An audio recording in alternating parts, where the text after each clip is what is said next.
Today's guest is the founder of Martel Turnkey, an author, a writer for Forbes.com, Business.com, Disrupt Magazine, and much more. He hosts the Break Away from the Rat Race podcast and is a real estate investor. How are you doing, Eric? Very good, Toby. How are you doing? I'm doing fine. Thank you so much. Thank you so much for joining me today on this episode of Mirror Talk podcast. I really appreciate you being here, and I'm looking forward to everything I'm going to learn from you today.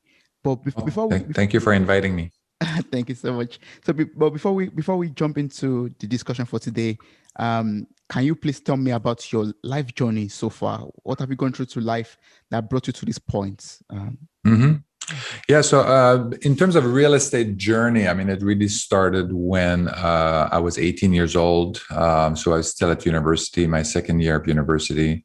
And I bought my first apartment building, an 8-unit apartment building, no money down, with positive cash flow.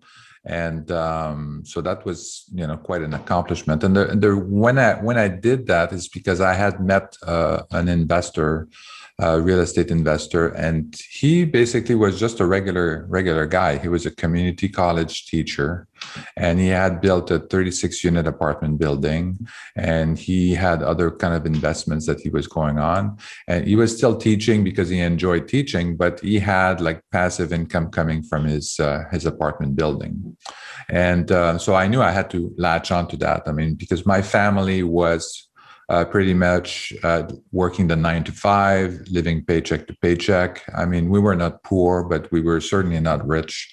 And everything we wanted, I mean, my parents had to save for months in order to buy a new car or to go on trips.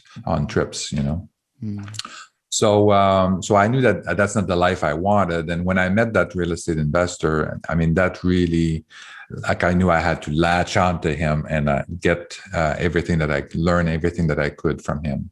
And that's what's kind of set me on that journey of, I would say, real estate, but also more like entrepreneurship, really learning that I can make money without having a full-time job, and I can make passive income. But I was studying as an actuary at the time. So to become an actuary, an actuary is basically someone that specializes in financial risk, calculate the math of financial risk. So I worked as an actuary for a few years, and worked in pension, worked in life insurance, and all of that, and then transformed that into a high-tech career because I was working quite a bit on different computer programs and models and stuff like that. And joined Silicon Valley and moved to San Francisco Bay Area in 2000 with my family. Lost a fortune on the dot-com crash. Basically, I had a lot of stock options, and what happens, I had diversified a little bit, but I diversified in the stock market. And when the stock market crashed in the dot-com, when the dot-com bubble burst, then it pretty much wiped out everything I had. Then I knew that I wanted to have more control over my investments. I wanted to have more passive income. And so that's kind of got me started on that. We did all kinds of different businesses, my family and I, my wife and I. So we did a local grocery store. We had a gourmet sauce company. We had all kind of catering and all kind of stuff. But then really a few years ago, what sets us back on the real estate side of it is my younger son actually came to me and said he wanted to be a real estate investor. And then, so that I had tried to do like all kinds of real estate investment through my life after that first 8-unit, but I was always in cities where the returns didn't make sense. Like in San Francisco, you can find anything that would have a positive cash flow unless you put a lot of cash into it. And then the returns would be horrible, would be like 1%. So that didn't make any sense. So about 5 years ago, my son kind of like said, I want to be a real estate investor. We started looking at that and working more actively at it. I was very busy, so my two sons kind of like joined and then started working on that. They had the free time. I didn't have any free time except in the evenings and weekend. And then they really, built that. And we started investing, not in the San Francisco Bay Area where we live, but we actually invested out of state. In Memphis, namely Tennessee, in Cleveland, Ohio, and in St. Louis, Missouri. And that's kind of how that got started. We bought our first single-family rental in Memphis, and it worked very well. The contractor did a fantastic job. We had the right house. We were able to find the right tenant. The property management worked out great. And then so we said, okay, well, let's keep going. Let's do 2 more, 4 more, etc. And then we started building our portfolio. Our friends and family were basically kind of wondering what we were doing. So that's kind of how the turnkey concept appeared, because they wanted to invest with us. They wanted to buy rental properties as well. And so that's how this turned into us building our own portfolio of rental into us doing a turnkey rental business. Yeah. And so that's kind of where we are today. We're doing about 100 properties per year in these markets, and now we're expanding this year in other markets as well, like just outside of Detroit. We're doubling down on St. Louis. We're also looking at some of the small city outside of Cleveland called Akron. So we're investing in these markets as well. Oh, that's awesome. And from your story right now, what would you ask me, or what would you tell me to do if I'm trying to look for my first investment property? How can I find my first investment property? Well, you go on our website, obviously. Yeah. But what I mean, I think it's what's important. I mean, real estate, there are so many ways to invest in real estate.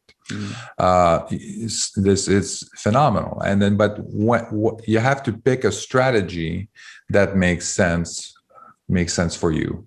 And so you have to look at the resources that you have available. You have to look at how much money you have, obviously. You have to look at what skills you have, what your knowledge is, and all of that, and what ability you have. And you have to look also at how much time you have to invest in that. If it's something that's where you have a big learning curve, and you have to spend a lot of time to learn it. Like if I'm going to go and do like a medical, medical office building, well, I'm going to have to learn a lot about that business, and I'm going to have to make a lot of connections and find out who can actually rent my space and stuff like that. Yeah. It might be very profitable, but for me, like I don't have that skill set, so I don't even invest. I don't even look at that. So it's similar for someone who is getting started. I think the two main constraints are really about the time and the money. And if you have some money and you don't have the time, I recommend that you start building a turnkey rental portfolio of single family. And then once you achieve your financial freedom, you're at a point where you're at 80% of your expenses are paid by your by your rentals, then you have more flexibility. You can take some time off from your job. Maybe you can kind of, take 6 months off and then kind of spend more time on the real estate side. You can also quit your job, adjust your expenses temporarily to dedicate yourself to the real estate investment. But that's my recommendation at the beginning, is to really, do the turnkey rental thing until you achieve your financial freedom goal, or 80%, cover 80% of your expenses. And because one single family rental, the properties that we sell, you only need like $20,000 down to get one property. And that gives you a cash flow of about $250 to $300 a month after you've paid all your expenses, after you've paid your mortgage, you're left with $300 a month. So, if you have $3,000, let's say in expenses that per month, then you only need like 10 or 11 houses really to cover your expenses. Yeah. And then once you buy these properties, then you can move on and then you can invest in anything you want and raise capital and do all the crazy stuff that you can do in real estate. Yeah. And I assume Martel Turnkey, your company, can also help individuals to, start with this investment and also find out the best investment vehicle to start with and stuff like that. Yeah. On our website, you can see all the properties that we have available, the properties that we've sold as well. So you can see that we have a track record. I don't know how many we have on the website, but we've sold over like 250 single family rentals. And, we have a pretty solid track record of the returns that you can make as an investor on these turnkey rentals. Okay, that's awesome. So I'm going to place the link to your website in the show notes for this episode, so anyone could just click on it and get in contact with you in that regards. And sounds good. Yes. So earlier you made mention of working the 9 to 5 like your parents did, but they have to save a lot of money over a long period of time, to buy a car, for example, or to take care of their expenses. And then that makes me think about your book called "Stop Trading Your Time for Money," which deals with, creating passive income as a key to financial freedom, retirement, and a stress-free life. So can you share about this book with me and what are readers supposed to, expect from this book? What am I to learn from this book?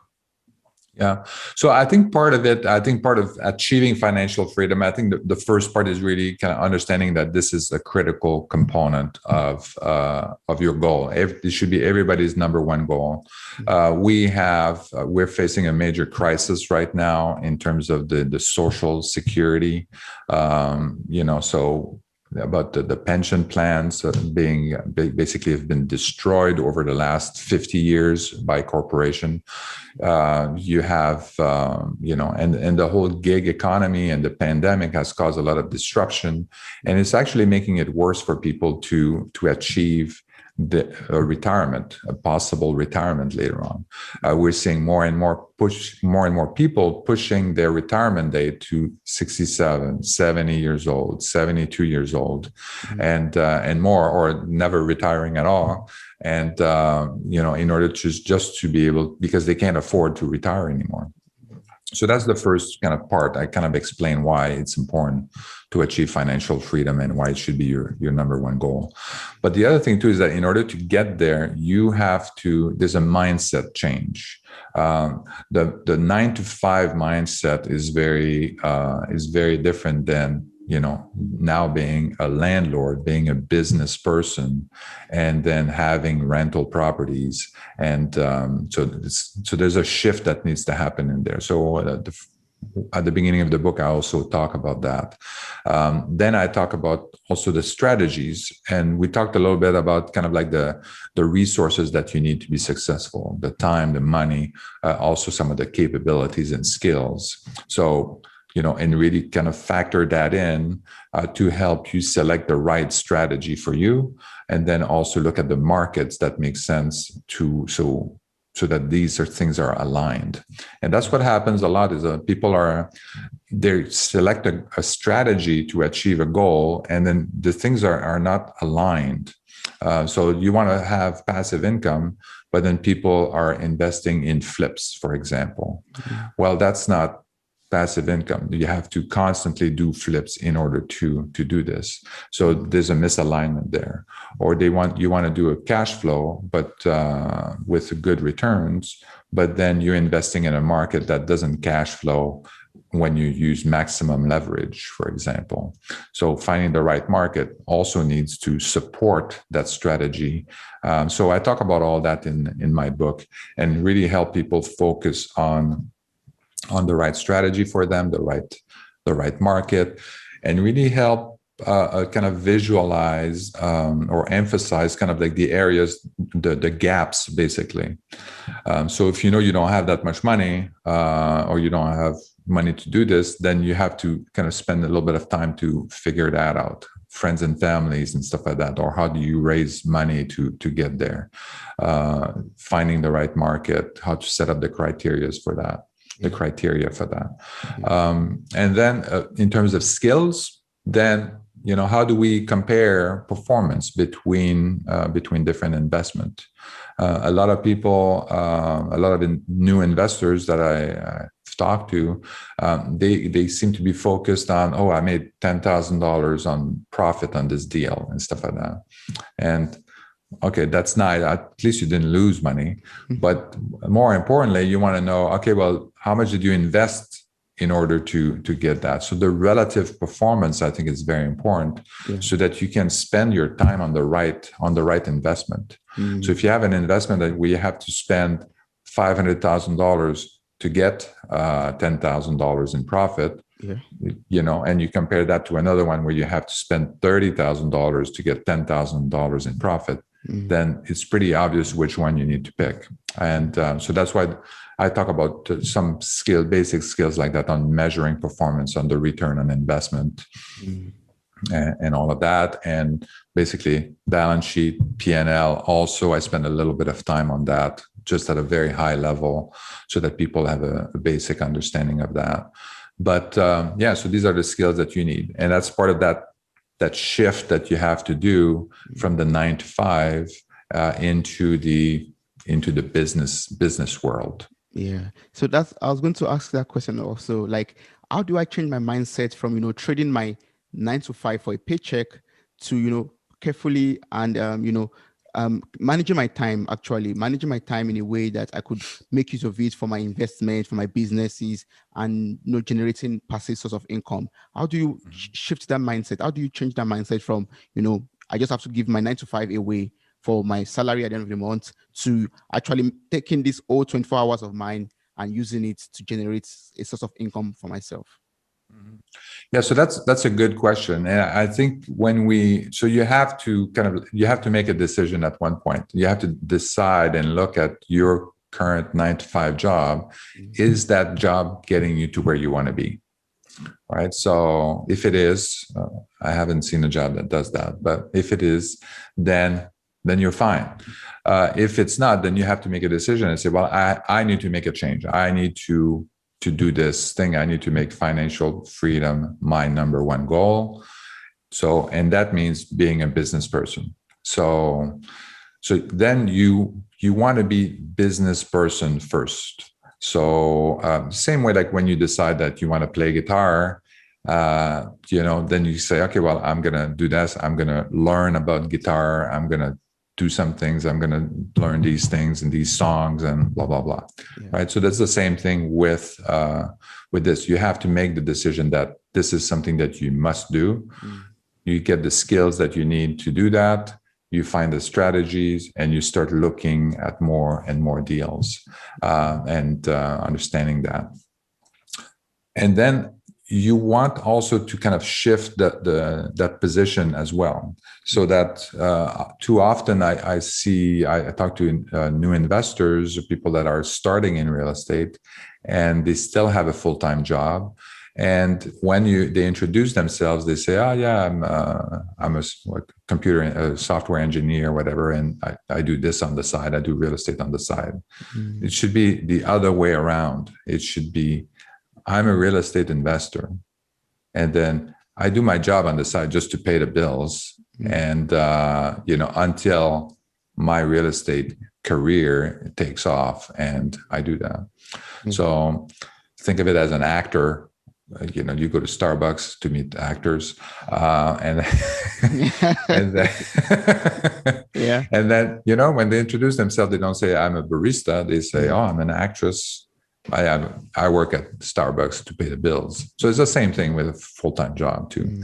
But it's really shifting that and really say, this is who I am now. I'm a real estate investor, and then I'm doing this as a software engineer, whatever job you have, just like until I make it. And that's kind of changed your focus a little bit. You change your perspective.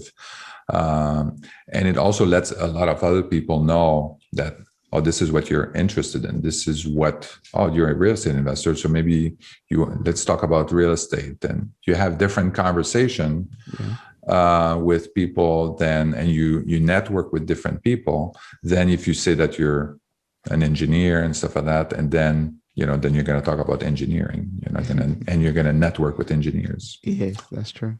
Yeah, yes, that's absolutely correct. So, as before we started recording, I was talking about I listening to your podcast called Break Away from the Rat Race. And just looking at the name of the podcast itself, it makes me ask a lot of questions, and I would love you to answer them. How can we successfully break away from the rat race of life, of the different aspects of life?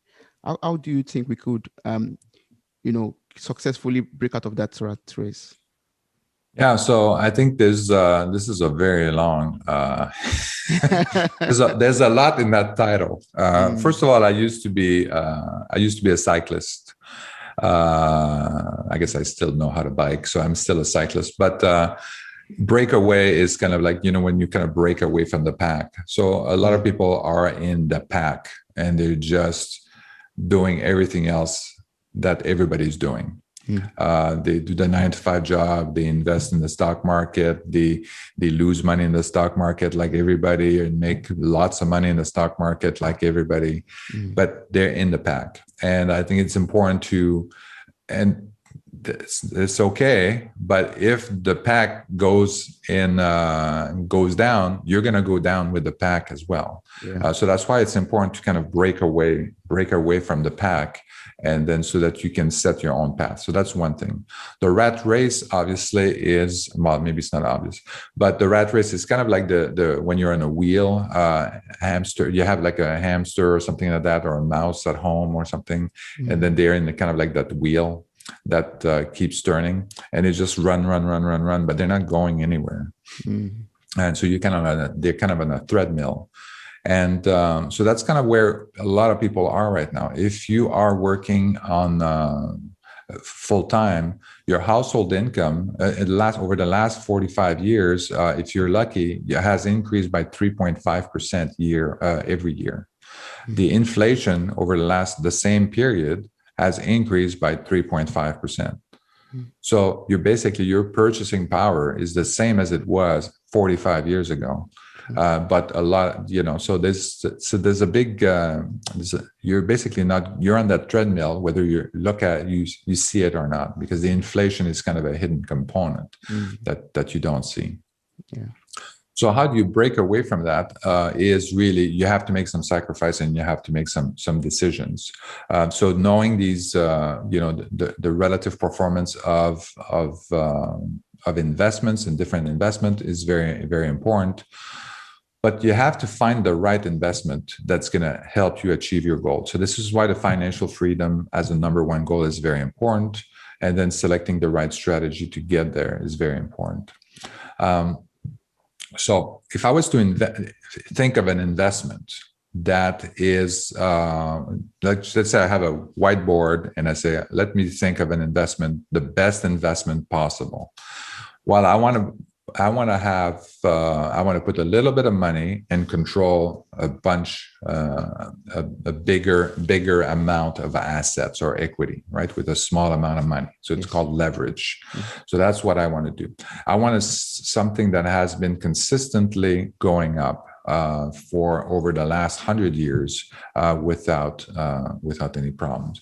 I want to have something that's going to give me positive cash flow every month, or even every year. I want something that has tax benefits for not only on the cash flow itself, but also if I want to sell and I want that asset and there's a capital gain, I want to be able to protect, defer, or not pay taxes on that capital gains. So, anything else? No, I think that's pretty much it. And something that, so any investment like that, I mean, there are some investments that are pretty close. I mean, you can look at stock options where you can, with a little bit of money, you can control a lot of a lot of stock, Mm. but there's no tax benefit when you sell the stock option. You're hit by a shortened capital gains tax right Yes. away. Blah blah blah. There's no depreciation. You can't offset. Mm. You can't use depreciation, or there's no tax benefit to that, like you can in real estate. Mm. Gold, there's no cash flow. Yes, it's there's inflation protection. It's been there for hundreds of years and stuff like that. And in the end, there's only real estate rentals that make sense. Oh, So okay. it has, you can, with 20% down, you can control 100%. Like with $20,000, you can control $100,000 in asset.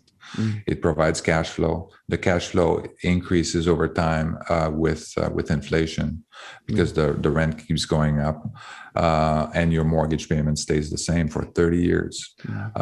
You have tax benefit. You can use depreciation to offset your revenue. You can, if you sell the property and you have capital gains tax, you can do a 1031 exchange to protect that asset, or you can invest in some other, like, opportunity zones. There's all kinds of different methods to kind of not pay taxes or defer tax payment on these things. Yeah. It's the best investment there is.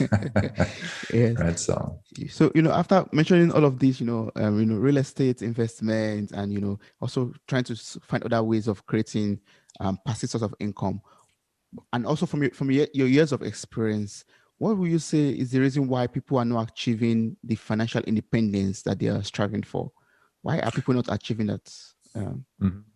Well, I think the main part, I think, is this alignment that I was talking about. So it's they want to first of all, they don't know that this is what they need to do first, is achieving financial freedom. So that's the number one. Then you want to have everything aligned. So you want to have your investment strategy to be aligned with that. You want to make sure that you have the right market, the right resources, the right also that you have the right amount of time to dedicate to that strategy. So that alignment is critical, and then stay with that strategy. Often what I'm seeing is new investors, they just they start, and then they say, oh, well, somebody else is making more money. They're making $20,000 on profit on that thing. And then it's just then these switch strategies. Oh, I want to do that, or I want to do wholesaling, or I want to do. There's so many different ways to invest that people kind of shift around, and they're not focused on anything. We have societal ADHD, I would say. We just keep going from the next shiny object. We can't seem to focus on strategy, and we want to change things around all the time. Yeah. If you have a strategy that works, that makes money, just focus on that strategy, optimize it, spend more and more time optimizing it, maximizing the profit.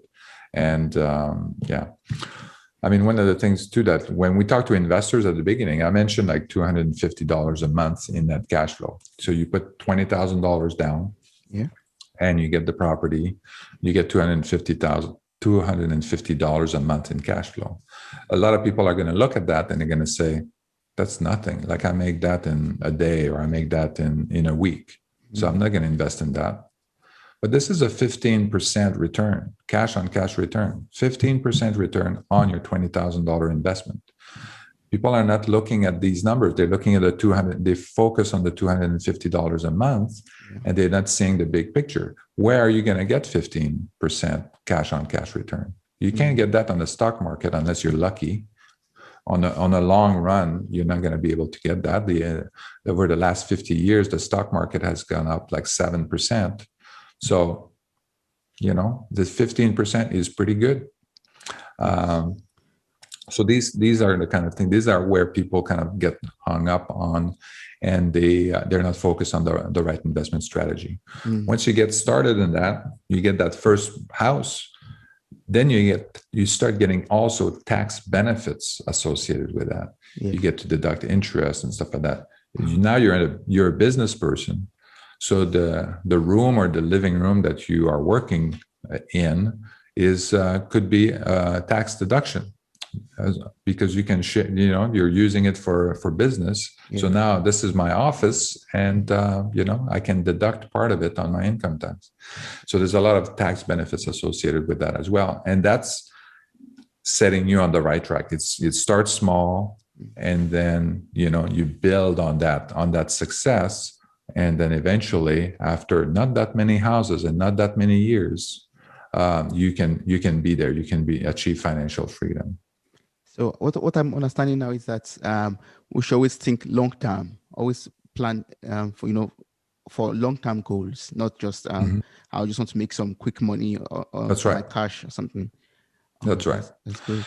Yeah. Right, because I think a lot of people exactly. They want to have the pill, and then they just like, okay, I want to have that like next year. I said, well, you can totally have that next year. You just need to have the cash. Yes. If you don't have the cash, then you have to build on that over time. But I have some young investors that they probably like a 30 or 35. And so we started breaking down his goal of achieving financial freedom. We looked at his expenses per month and said, okay, you spend this much money. You spend, $2,500 a month, let's say, in expenses. Okay, so you need like 8 houses. And he said, that's it?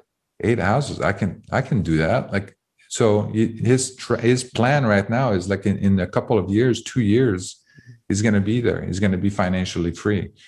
And he said, well, but I love my job. And he said, you can still do your job. Yeah, of course.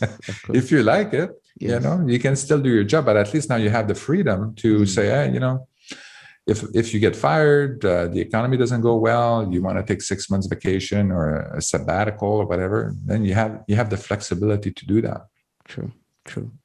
Yes, that's true. And I think that's one of the mentality we want us to develop. And that's why I would love to ask this question actually. I'd love to know what are the, the skills, or how am I supposed to develop myself personally in order to be, financially free? What am I supposed to do? Are there some things I'm meant to do in my daily life? Are there some personal things I'm supposed to work on in order for me to, become successfully free financially?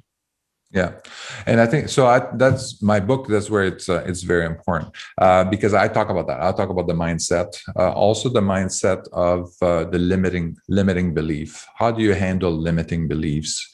Things that are limiting you in your ability to grow as a person, right? So some of them is, it's religious, it's perception from other people that say that, money is evil or, whatever. Yeah. But, it's kind of what you do with the money that's makes it evil or not. But that kind of stuff. So there's a lot of these limiting beliefs that are preventing you from doing that. And I talk about that in doing like a belief inventory. So really look at and list all the things that you believe in that have been, yet you've inherited from your parents, your friends, your teachers, and really analyze them and spend time in really analyzing them. And, and then, as you analyze them, you're going to realize that, this person is telling me that, oh yeah, this, whatever, that money is not good and stuff like that, or the business is very, very risky. And that's because, they did one business one year and then they lost money. And then, so now all businesses are bad. Well, clearly that's not true. I mean, so what can you learn from that and change these beliefs so that you can, you say, well, in order to be successful in business, you need to have certain skills. You need to have, how do you prevent something? And then you start learning on that. It's a more learning journey. Mm-hmm. And then, then you can kind of shift these beliefs into something that's more empowering. A lot of these beliefs are also about keeping you in the pack, right? They don't want anybody to be kind of like, go outside the pack. So you kind of like, I always imagine like sheeps talking to one another and stuff like that. Yeah. I say, oh, don't go there. Stay with us because there's a big bad wolf over there. And, there are some big bad wolves, but, you can still find greener grass. You can still find, there's a lot more opportunity outside the pack than because where all the pack is, all the grass is not that green anymore because everybody's been stepping on it, eating it, and all that. So getting out a little bit outside is a good thing. So that's my sheep analogy. Yes, and I like what you said about learning. That's what I'm taking from all of this. Also, one of the things I'm taking from all of this is learning. I should be open to keep on learning more things, and that's right. Don't be scared to look outside the box or step outside the box. Yeah. And the other thing too that you want to look at is kind of like a risk. It's about risk. So kind of like converting these fears into that are kind of, you can have like a cloud of fears around you when you're about to make an important decision. And what I think is important is to kind of like list them on a piece of paper and say, okay, well, the house can burn down. You say, okay, yeah, but I have insurance for that, right? So that's not a big deal. I'm paying $300 so that if the house burns down, I get a new house. Or I can, the contractor may have done a bad job. Well, there's a warranty for that. The water heater can stop working, and that's going to cost me $700. Well, I have homeowners insurance for that. So you kind of list them, all the fears that you have that are floating around, you can kind of list them into a risk categories. So I have in my book, I have a tool on that as well, on categorizing risk, and it's kind of like helping you kind of really manage the risk so that it's a little bit more logical. Instead of being an emotional decision, after you've looked at all these things, then it becomes a more logical decision. There's still a little bit of leftover. There's still a residual effect, but it's seriously minimized because you've looked at all the things, and now all you have to do now is make a decision. And there's always risk involved in these investments, but at least you minimize them, and you know what they are, and you can move forward and make the decision, buy or invest or do what you need to do to achieve your goal. I think one of our goals also is to have have a wonderful retirement. I would say, like having making a plan for our future in which we don't have to work in our old age. So what is the future of retirement, and how do we get there? How do I how do I achieve that goal of having a very peaceful, stressful retirement age? Well, I think for me is definitely real estate rental is definitely the big thing. A lot of people are looking at their retirement plans and all of that, but like the retirement savings, for example, the 401ks and stuff like that. But they look at the amount that they have saved in there, and but they need to think about how is that money going to be converted into a stream of income at retirement. This is what people are not thinking about right now. They're just thinking about accumulating money because Wall Street told them that they need $1 million in order to retire. And you may need $1 million. You may need less than that, and much less than that. And it really depends on how much do you need to live. So you need to look at your expenses, and I'm not talking about being frugal. I'm talking about just look at your expenses, and then how much do you need to live well and travel and all that kind of stuff.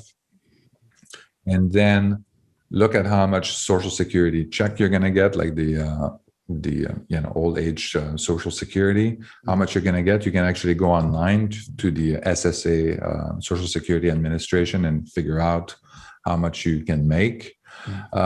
If you have a pension plan, like a corporate pension plan, then you can say, okay, well, take that off as well. And then your savings, that's when it's going to be important. So what's left after that is kind of like, how much do you need at retirement to save? So for example, let's say your expenses are $5,000 per month. Then you have your Social Security check is going to be about $2,000 a month. You're going to be at $3,000 in expenses that needs to be covered by passive income, Yes. right? Yeah. So what do you need to do with that? So that's when you need to say, well, I need to have some investment rental properties that's going to cover for that. So at $250 a month, so that means that I need to have what, 4 times 3 is 12. Yeah, 12 properties, 12, sorry. let's Yeah, say. 12. Yeah. Yeah. Mm-hmm. 12 properties in order to cover that. Add a couple more just for fun, and you had 14, 15 properties. 15 properties times $20,000 is $300,000. Yeah. Mm-hmm. Just so not $1 million, not $2 million and stuff like that. So, and you have the tax benefits and all of that I mentioned earlier. So that's my recommendation, is to really focus on that. And I wouldn't wait until retirement to do that. I would do that as soon as possible, so that you can get the tax benefit, you can get the appreciation as soon as possible. Yes. So that brings me to one more question. I was seeing this on your Instagram page, and you said you were talking about building wealth for your legacy. And so how can I build wealth for my legacy? What can I do apart from you? I think real estate is an answer actually also, but what are the other things I'm going to do, in order to build wealth for my legacy? Yeah. So, I mean, real estate is definitely the good one. The tax code has basically been written for real estate investors. So a lot of it is very helpful. There's all kinds of strategies to mitigate the taxation when you're passing that down to your children. But that's a great way, because it's easy to pass that on to a future generation. It builds asset, it builds equity, and then it gets passed on. You can pass on gold and silver and cash and stock investments as well. But there's one in particular that is not very good, is the annuity. So there's still a lot of people that are they're buying these annuities. The annuities the payout on these annuities is about 3%. So you put $1 million in there, you're going to get $30,000. Is that right? Yeah, $30,000 a year. That's ridiculous. That's so slow. Too low. Right? $30,000 a year. If you die a few months later, you're going to end up, you've lost the $1 million. There's no legacy to your children, and all you've got is a couple of payments. So there are some riders that you can buy from the insurance company and say, well, I want to make sure that at least I get my premium back, my $1 million of premium that I gave you. I want to make sure that at least I get that back and stuff like that. But then if you do that, then they're going to reduce the amount that you get paid. So instead of getting paid at 3% payout, now you're going to be at 2% payout. Instead of $30,000, you're going to get maybe $20,000 a year in order for that privilege. Yeah. But this is, and we've just talked about the example, for $3,000 a month, you need only $300,000 to get there with real estate. And it's easy to pass on to a legacy. Yeah. Yes. Wow, that's amazing. So from everything I've been able to learn from you today, I mean, it has been a lot, but as a closing remark, what would you say are the things that one needs to do in order to be financially free? One is creating a passive source of income through rent, through real estate and renting out to people. And but what would you say? I, as a young person, or anyone that's listening out there that is very young and is still saving up money for real estate, what can he or she still do in order to target that goal of financial freedom? Yes, I think the number one thing is really to kind of like look at your expenses. A lot of people don't have that much savings. I mean, to get started in these turnkey rental properties, you need $20,000, right? So that's the one thing. Some people don't have that. So you need to really look at your expenses. These are the things that you control, and then think about that. And really, I use the Mary Kondo. Do you know Mary Kondo? She does the she looks at a house and stuff like that, and all the objects and all of that, and declutter the house by looking at things that just only keep the things that are making you truly happy. Yes. So it's the same thing with expenses. Keep only pay for things that are making you truly happy. We spend so much money on things that just because we've liked it like 2 years ago, and we didn't cancel the payment, we didn't cancel the cable, we didn't cancel the special sports package or whatever, or the movie package and stuff like that. And but we're still paying for it. We've been paying for it forever. We still have the expensive landline and all that kind of stuff. So yes. So whatever you do, I mean, there was a while back, I don't know if you have time for a story, but I looked at cable. I cut the cable, the TV cable, like a while back. I was getting from them like I was paying $350 a month in cable. So that was the TV, high-speed internet, the phone. With the TV, there was a couple of sports package, and I think there was like a movie package or something like that. But 350. And I was just curious. I was thinking about cutting the cord, which was basically get rid of the cable TV and just keep the high-speed internet. And I was just curious about it. And I just called the lady and said, "Hey, I'm curious. Well, how much would I save if I was to just get rid of that, get rid of cable, a sports package, this and that, no TV anymore, no phone? And all I want is the high-speed internet." And so maybe it would go from 350, and it would go. And then she said like $75. Wow. I said, "Are you serious?" I said, "Cut it now." And a few hours later, my son wakes up. He was still living with us at the time, and he said, "Hey, Dad, the TV doesn't work," and stuff like that. I said, "Oh yeah, I cut the cable." Yeah, to save some money. Yeah. Yeah, but that was a lot of money. Like imagine, like 250, well, over $200 in savings. Yeah, 225. Yeah. So that's a lot of money. Yes. And so that's just one example. I mean, because I was not even watching TV. I was looking at Netflix. I was looking on. I was spending a lot of time on YouTube. I still do. And then you could buy other packages. If I want sports package, I could just buy it. I could just, so. But yeah, look at your expenses. Sometimes it's cars. You're spending a lot of money on cars and stuff like that you don't need. I mean, we just recently sold one of our cars because we were not using it, because we're working from home most of the time, and so it was sitting there. Most people would just keep it, but yeah, that's like $500-$600 in when you include the insurance, the lease payment, the all that stuff. There you go. That's another $500 in your pocket every month that you don't have to pay. Yeah. True. So, that's awesome. So how can people get across to you apart from your website, for example, or Instagram? What's the best means of getting across to you in case one needs advice on, real estate investment or some other ways of making passive income? Yeah. So the best way, Instagram is great, _Martel. On Facebook, you can reach me at eric.martel.ca.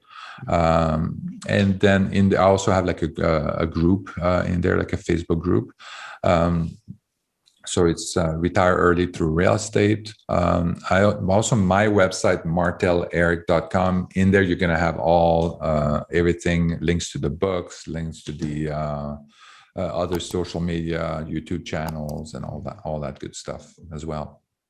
Oh, that's awesome. So I would encourage everyone to visit your website and get your full detail and your information from it, and also get across to you as much as possible. Thank you so much for your time. My pleasure. Appreciate it. And I'm looking forward to reading your book. And I encourage everyone out there to also pick up a copy and learn how to create a passive source of income for yourself. Thank you so much. Thank you.